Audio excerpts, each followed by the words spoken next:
બધા પતિ પત્ની જતા, સંસારમાં જતા, છતાં ભવસાગર તરી ગયા. શેઠ સગાર છે ખાલી એક નિયમ લીધું, સાધુને જમાડીને જમવું એમ. હાલો આપણે આમાં કેટલા નિયમ લેશ? હે સાધુ બ્રાહ્મણ આંગણે આવે તો સપટી લોટ આપવો હોય તો અત્યારે હજુ કામમાં શું, સપટી લોટ આપણે બહાર નીકળીને ન આપીએ કે એટલે આશરા ધર્મ એવો શ્રેષ્ઠ હોય છે કે આ લોકોએ છે ને હરિચંદ્ર, સતી, તારામતી આ બધા સતને માટે વેચાઈ ગયા. સતને માટે થઈને એમને કેટલા કેટલા બલિદાન દીધા. સગાર છે પોતાના એકને એક કેલૈયો. ભગવાન પરીક્ષા કરે ને તાર પાછું વાળી નથી જોતા. જોજો તમારી માટે એક પણ બારી ન રહેવા દે કોઈને. એક ભગવાન પાસે અનેક કસોટીઓ કરવાનું છે. ભલે આ બધું આપ્યું, જાઓ જલાલી આ તે બધું આપ્યું તો શરીરની પીડા, તો શરીરની પીડા. પણ કાંઈક ને કાંઈક એની કસોટી કળિયુગમાં હજુ ભગવાને કાંઈ સુધારો નથી કર્યો. યુગ જાય અનંત પણ ઈશ્વર એકનો એક, એ એકનો એક જ છે. એની જે ધારા છે, એની જે જોકે ભગવાનનું ગણિત હોય એમાં કાંઈ આપણે કોઈ કાંઈ કરી જ ન કે કાંઈ કે જીવ તું ચિંતા સાને કરે, કૃષ્ણ કરે એ જ થાય. ભગવાન કરે એ જ થવાનું છે. પણ આપણે અનેક પ્રકારની વ્યાધિ ઉપાધિઓ આ બધી અનેક પ્રકારની આવે છે. હવે એ એકને એક છોકરો ખાંડીને ખવડાવે તો ભગવાનને પાછા પાડી દીધા ને. સતી રે સંગાવતી હરિને હરાવા, સતી રે સંગાવતી હરિને હરાવા, હરિને હરાવા પગલા પાછા ભરાવા. સતી રે સંગાવતી હરિને હરાવા, સતી રે સંગાવતી હરિને હરાવા. સતીની અંદર એટલી તાકાત હતી. સતી અનસૂયા માતાએ બ્રહ્મા વિષ્ણુ મહેશ એને પતિવ્રતાની ટેક હતી, પતિવ્રતાની સેવા હતી. ગમે એ જીવનમાં એક સેવા નક્કી કરી લેવી પડે માણસ માત્રને. એક નેક ટેક ઉપર જ પરમાત્મા મળી જાય. ભલે પછી આપણે એક નક્કી કરી વાળ્યું કે ભાઈ હું રોજ મંદિરે દર્શન કરવા જઈશ, પછી અનેક આવરણ આવે, અનેક વિઘ્ન આવે, ગમે તે થાય. એટલે મારું કહેવાનું ભાવ કે જો પશુ તરી જતા હોય એને મેકરન દાડા હારે જીવતા સમયથી ગધાડાને કૂતરાને જો હાલમાં છે ઘાટમાં દર્શન કરવા જાઓ ને એટલે ગધાડા કૂતરાની સમાધિ આવે અને પછી મેકરન દાદાની આવે, એમની અંદર સમાધિ છે. તો ભક્ત છે ને એ ભગવાન કરતાં વિશેષ કીધા. પહેલાં ભક્ત મળે પછી ભગવાન મળે. કેમ હનુમાનજી મળ્યા પછી રામ મળે ને? હનુમાન થકી શ્રી રામ મળે આપણને. એટલે આવા બધું જીવનની અંદર આપણા જીવનમાં આ બધું ઉતરશે ને. અને હરિને ક્યારે હરાવી દે, કેટલી હદે એને સહન કર્યું સંગાવતીએ કે પરીક્ષા લીધી તાર પરમાટી કદી થોડાક ભગવાન ખાય.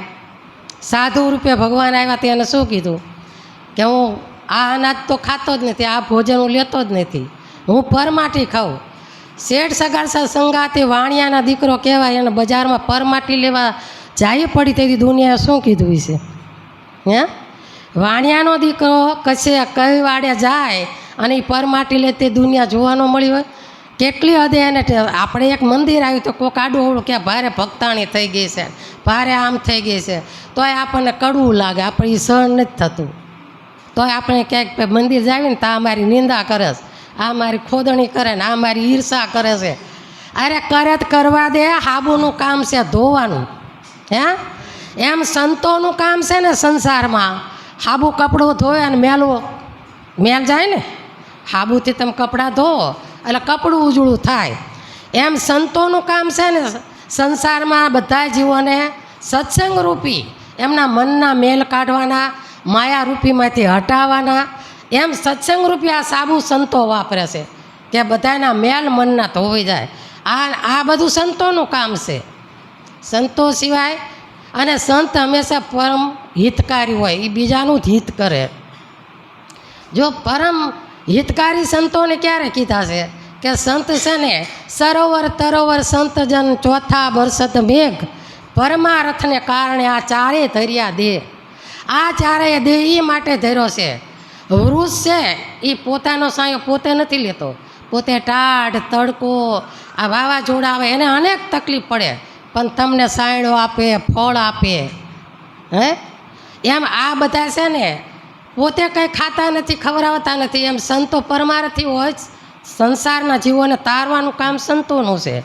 એટલે સંતો રાતને દી ભજન કરે અને પછી તમને આશીર્વાદ આપે. આશીર્વાદ આપણે એમને માની લેવાનું કે સંતો પાયા શું કંઈ ખીચામાં ન ભર્યા તમને બધાને સુખી થાવ, સુખી થાવ, સુખી થાવ. એને ભજન કરવું પડે છે, એને તપ કરવું પડે છે. પોતાનું તપ ભજન હોય ને તો બીજાનું દુઃખ ભાંગી શકે, બાકી કાંઈ દુઃખ ભાંગે નહીં. બીજાના દુઃખ ભાંગવા માટે એને ભજન કરવું પડે, તપ કરવું પડે. આ તો ખીચામાં પડ્યું હોય ને તો કોકને આપી શકી ને, પણ ખાલી ખીચે હોય ઠંડ ગોપાલ તો તમે મારી પાસે માગો તો હું શું દઉં? કારણ કે મારી પાસે જ નથી, હું શું દેવાની હતી? એટલે સંતોને પરમ હિતકારી કીધા છે. તો દરિયો છે, સમુદ્ર છે, એ પોતાના પાણી પોતે નથી પીતો. સરોવર હોય તો અહીંયા બધા ઢોર પાણી પીવે, ગાય પીવે, પશુ પીવે, પક્ષી પીવે, માણસો પીવે. એ પોતાનું પાણી પોતે પીતું નથી. એટલે સરોવર તરોવર, તરોવર કહેતા ઝાડ, સરોવર કહેતા સરોવરનું પાણી. સરોવર તરોવર સંતજન અને ચોથા વરસત મેઘ. વરસાદ પડે એનું પાણી પી શકે? આપણે બધા જ પીવીને. આ બધા પરમારથી છે, આપણા માટે જ આ બધાએ જન્મ ભગવાને સંતોને અપાયો છે કે આ સંસારમાં ભવસાગર તરવા માટે. તો એ વખતે દુનિયા ગમે તે વાત કરી પરમાટી લાવીને દીધી તો ભગવાને કીધું કે પરમાટી આ નહીં, હું તો માણસની માટી કહું. તો માગ્યું માણસ મળે કંઈ? માગ્યું માણસ મળે નહીં. એક ને એક ચેલૈયો હતો એ વખતે સતી સંગાવતીએ શું કીધું? પોતાના ધણીને હિંમત આપી કે ધણી તમે મૂંઝાતા નહીં, આપણને ભગવાને એક ચેલૈયો તો આપ્યો જ છે ને, ખાંડીને એને ખવડાવી દઈશું, પણ આજ વૈકુંઠનો ના થાય તે પાછો ન જવો પડે. કારણ કે એવી તો એના સમજણ હોય ને કે આ માગવાવાળો કોઈ સામાન્ય ન હોય, આ કોઈ ચાલુ સાધુ નથી, આ એક આપણી કસોટી જ છે અને પરીક્ષા છે. એ પરીક્ષામાંથી પસાર થવાનું છે. એટલે એ વખતે ચેલૈયાને નિશાળે જાય છે તો એ આકડે ભગવાન ઓલા ચેલૈયા પાસે રૂપ લઈ જઈને કહે છે કે ચેલૈયા તું આથી ભાગી જા, તને તારા મા બાપ મારવા બેઠા છે. એ વખતે ચેલૈયો જેનું માત પિતા આટલા બધા ભક્તિમય મજબૂત હોય એનું લોહી કેવું હોય? 5 વર્ષનો ચેલૈયો કેવો છે? એ વખતે એને કીધું એ ભાગું તો મારી ભૂમિકા લાજેન મોરી ગનજીલે મેરું સરીખો ડોલવા લાગે, મેરું સરીખો ડોલવા લાગે, આકાશનો આધાર મેરા મનમાં જન્મ કે શેલયો સતનો ઝૂકે, મેરા મનમાં જન્મ કે શેલયો સતનો ઝૂકે. ચેલૈયાએ આવો જવાબ આપ્યો કે મેરામણ માજા એમ કહ્યું આ ચેલૈયો સત ન શું કે હું શેઠ સગારસા સંગાવતીનો દીકરો છું કે. નિશાળેથી દફતર લઈને દોડા દોડ આવી અને માતા પિતાને પગે લાગે છે અને કહે છે કે વાર ન લગાડશો, આંગણે આવેલો અતિથિ સાધુ, અતિથિ દેવ ભવ. આપણા આંગણે અતિથિ કોઈ સાધુ આવે કે બ્રાહ્મણ આવે કે અભ્યાગત આવે એટલે એ આથી પાછો ન જવો જોઈએ કે. આ ચેલૈયો એના માતા પિતાને કહે છે અને મને ખાંડણીયામાં ખાંડી અને એને ખવડાવી દો, આપણા આંગણે સંત ભૂખ્યા ન જવા જોઈએ. વળી એવા ટેટા ને બાપ એવા બેટા, જો કે અત્યારે તો નથી થતા, અત્યારે થાય કોક નહીં થતા, ઠામકું નથી એવું નથી. માતા પિતાના પરંપરા સાચવે એવો પરિવાર, બાળક, પુત્ર હોય ક્યાંક ક્યાંક એવા માતા પિતા ભક્તિભાવવાળા હોય, માથે સદગુરુ સંતની કૃપા હોય, સંતોને સેવા હોય, એના ઘરે એવા બાળકો હોય ન હોય એવું નથી. પણ આ બધું અઘરું છે. વળી એવા ટેટા કે એના બાપ એવા બેટા કે આ સંગાવતીને ઘરે હતા, એના બાપથી હવાયા બેટા થયા એમ. એ વખતે ખાંડીને ખવડાવ્યા ને તારા વિષ્ણુ પણ વૈકુંઠમાં હલી ગયો અને એ વખતે કીધું વાંઝ્યાનું કે હું ખાતો નથી, છેલ્લી પરીક્ષા. છેલ્લે અહીંયા આવ્યા ભગવાન. પછી સંગાવતીએ કટાર લીધી કે હે વૈકુંઠના નાથ, તો 5 મહિનાનું બાળક મારા પેટમાં છે, આવી જા તું તે. અને કટારી લઈને સંગાવતીએ પેટ મારી તા વૈકુંઠ હલી ગયું, ઇન્દ્રના ઇન્દ્રાસર ડોલી ગયા, બ્રહ્માનું બ્રહ્માંડ ડોલી ગયું. આ શું થવા માંડ્યું છે? આ બધું ડોલવા કેમ લાગ્યું છે? એટલે એ વખતે ભગવાન કટાર પકડી લેશે અને એમ કે હે સંગાવતી, આ કટાર લક્ષ્મીના પેટમાં જશે, તમારા પેટમાં નહીં જાય કે. એટલે એને પકડી લેશે. એટલે કહેવાનો મતલબ કે ભક્તિ કરતાં અનેક આવરણ આવે, પણ આપણા જીવનમાં આ તો બધું સુખ દુઃખ તડકા સાયા આ તો બધું જીવનમાં આવવાનું જ છે. એટલે આ બધું આપણા જીવનમાં આવે, પણ થોડોક સમય કાઢી જે આપણને સંસાર વ્યવહાર સંભાળો, તમારો પરિવારે સંભાળતા જે આપણને ટાઈમ મળે થોડોક ટાઈમ કાઢવો પડશે. કથામાં જવું હોય તો 1 2 કલાકનું આપણે એ રીતે છોડી અને કથા શ્રવણ કર્યા પછી કથા આપણા ઘર સુધી પહોંચાડવી. ન તો ઓલી કે કથા ન કહેવાય, વથા કહેવાય. કથા સાંભળીને આવે ને ઘરે આવીને વથા કરે, એ હજુ ત્યાં રાંધ્યું નથી, હજુ ત્યાં આમ નથી કર્યું, સાંજ પડી ગઈ, તો કથામાં સાંભળીને આવ્યા પછી શું કામનું? હે એટલે એ કથા ઘર સુધી પહોંચાડવાનું. કથામાં જે તમે સાંભળ્યું હોય એ ઘરે જઈને તમારા ધણી હોય એને કહો, તમારા પરિવારને કહો, અને પતિ પત્ની સાથે સત્સંગમાં અને કથામાં આવતા ધ્યાના જેવું ઉત્તમ કાંઈ છે જ નહીં. તો નર નારીના એક મતાન વૈકુંઠમાં હોય છતાં હું કહું છું કે આ વૈકુંઠમાં સત્તા હલાવી શેઠ સરગારસા અને સંગાવતીએ, હરિચંદ્ર અને તારામતીએ આ બધાએ વૈકુંઠમાં સત્તા હલાવી કે ભગવાનને એનું કીધું કરવું પડ્યું. બલિરાજાને શું થયું? ભગવાન વામન રૂપે આવ્યા, કસોટી કરી તો ભગવાને બલિરાજાની ચોકીદાર તરીકે જવું પડ્યું. ત્યાં વિચાર તો કરો આ લોકોએ કેવી કેવી ભક્તિ કરી છે. હા, દેવા તો પડે અંતે ભોગવવા પડે છે રે, કરેલા રે કર્મના બદલા દેવા તો પડે. વામન રે રૂપે રે જ્યારે બલિરાજાને છેતર્યા ત્યારે વગર રે વિચાર્યો વાલો પગલા ભરે છે. ભૂમિની સંગાતે જ્યારે એ પ્રભુ પધાર્યા, ભૂમિની સંગાતે જ્યારે પ્રભુજી પધાર્યા, પરણ્યો બની એના પેરા તો ભરે છે રે, કરેલા રે કર્મના બદલા દેવા તો પડે. કરેલા કર્મના બદલા દેવા પડે. જેને કરે ભગવાન રામ જન્મ દશરથ રાજાના કરે, જેના બ્રહ્મ એના પિતા દશરથ હતા, તો એ શ્રવણના માત પિતાનું મૃત્યુ થયું, અજાણતા જ થયું છે. પોતે જાણીને પાપ નથી કર્યું. જાણીને તમે પાપ કરો તો આપણે વાત અલગ છે, પણ અજાણતા પાપ થાય ને તોય ભોગવવું પડે.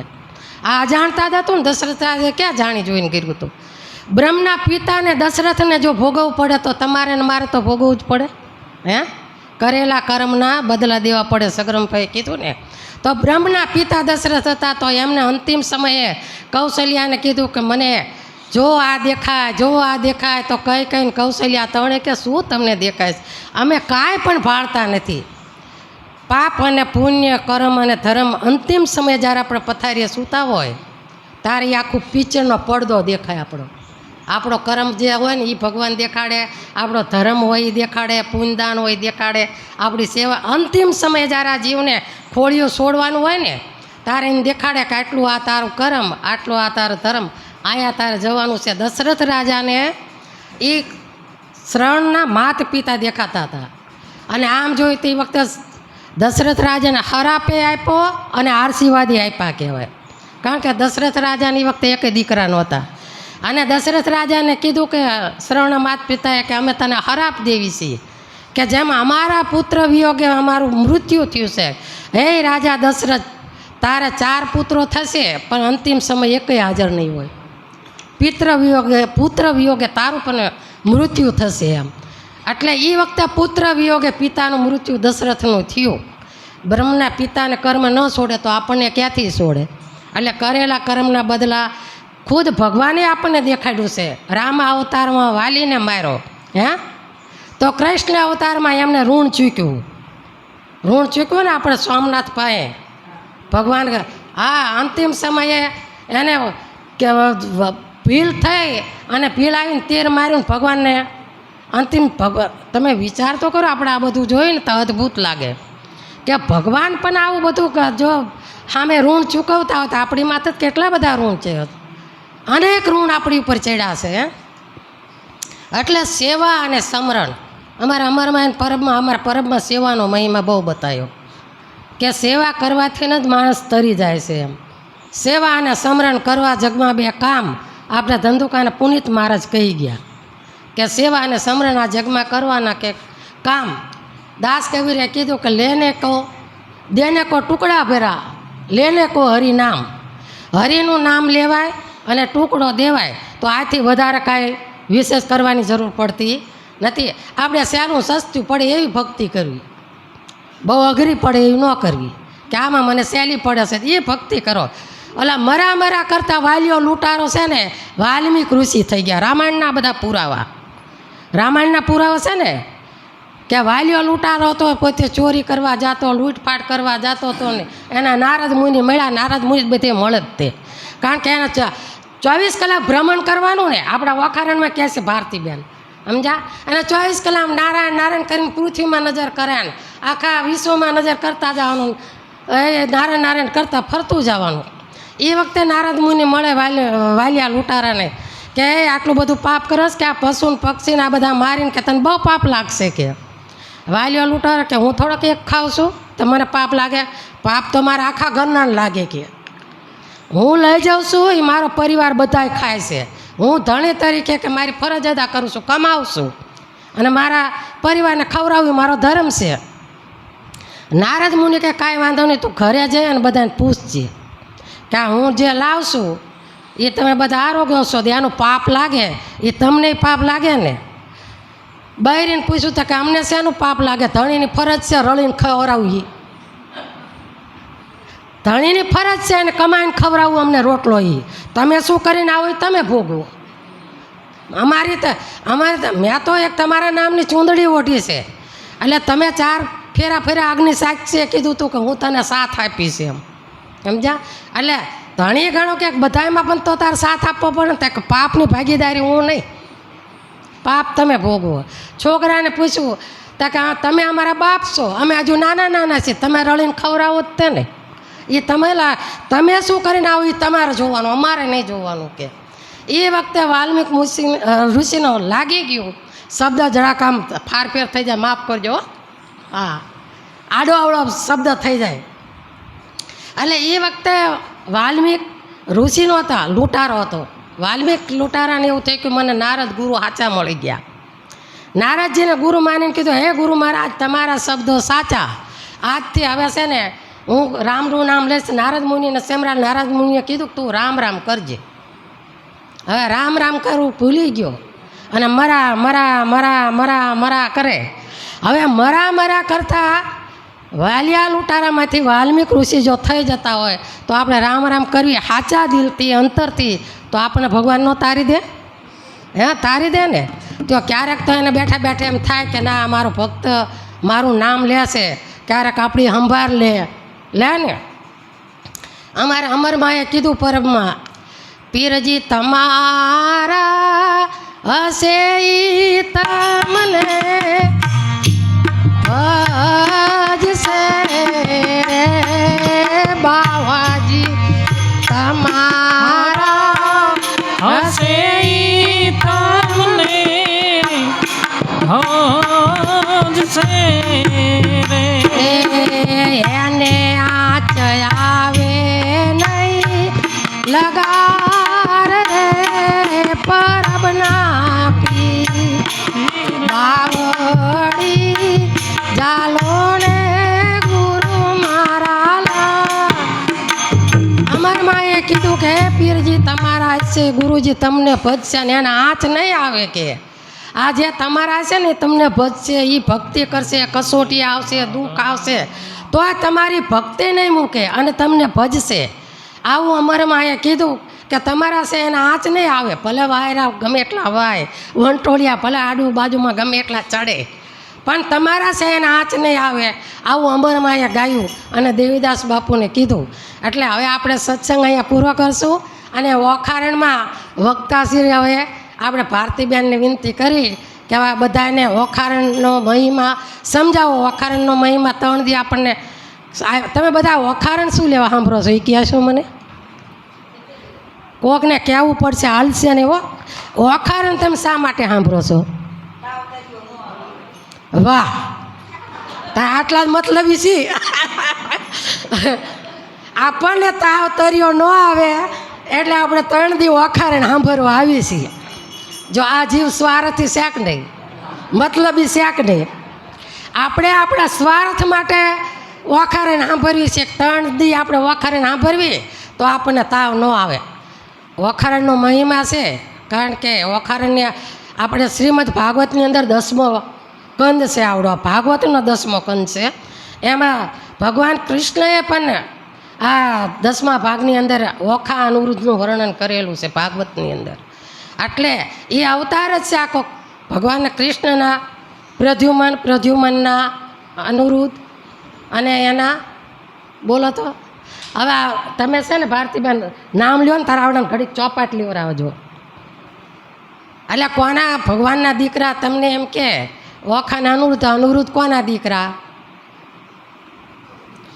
કેટલા વર્ષથી ઓખારા નામ ભરવા આવો છો એ ખોલી છે સત્સંગ શાળા રે કોઈ ભણવાને આવજો ખોલી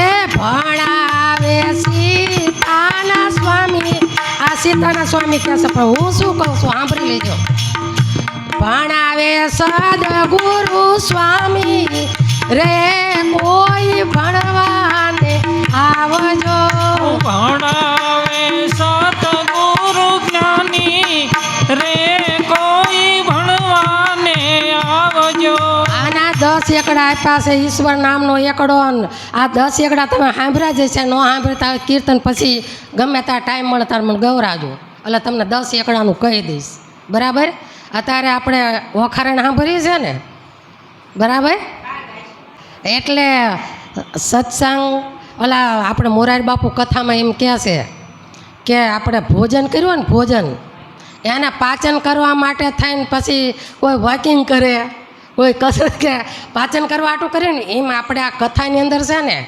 પાચન કરવા માટે ઘડીક રામધૂન લેવી પડે એટલે કોઈને નીંદર ન આવે એટલે આ બધા વચમાં ઘડીક રામધૂન ગવરાવી ઘડીક સત્સંગ કરી બસ સત્સંગ કરવો જરૂરી છે એમાં જ માણસને સમજણ આવે એટલે ઓખારણ છે ને 3 દી સાંભળજો એટલે ભગવાન કૃષ્ણને હું એવું પ્રાર્થના કરું કે તમને કોઈને તાવ ન આવે હં તમને કોઈને તાવ ન આવે એ ઓખારણનો મહિમા તમને ફળે એનું ફળ મળે એવી ભગવાન દ્વારકાધીશને હું પ્રાર્થના કરું પણ ઓખારણ નકરો તાવ ન આવ્યો હાટું ન સાંભળતા થોડુંક એવું સાંભળજો કે ઓખારણમાં હું જાઉં ને એટલે એક સંતોના ચરણે જ આવી કંઈક સત્સંગ મળશે અમારા જીવનનું કલ્યાણ થશે ઘડીક અમને આ ઘરની જંજાળ તો છૂટે આવું કહીને આવજો કે ઘરની જંજાળ તો છૂટે એમ કરીને ઘડીક મનની શાંતિ મળે ઘડીક પોતાનું મન સત્સંગમાં રહે ચારે બધું આમ ઘોડા દોડ ન કરે હે આ તો મન લોભી મન લાલચું મન છે ને હરાયું ઢોર છે એ ભાટકાત કરે ઘડીકમાં વિદેશે વયું જાય અને સ્વર્ગમાં વયું જાય ને ક્યાં વયું જાય નક્કી જ નહીં એટલે આ વિચિત્ર મન છે મેં કાલે કીધું હતું ને એમ એટલે હવે ભારતીબેન બધાને ઓખારણ સંભળાવશે બોલો સદગુરુ ભગવાન કૃષ્ણ કનૈયા લાલ કી જય હરે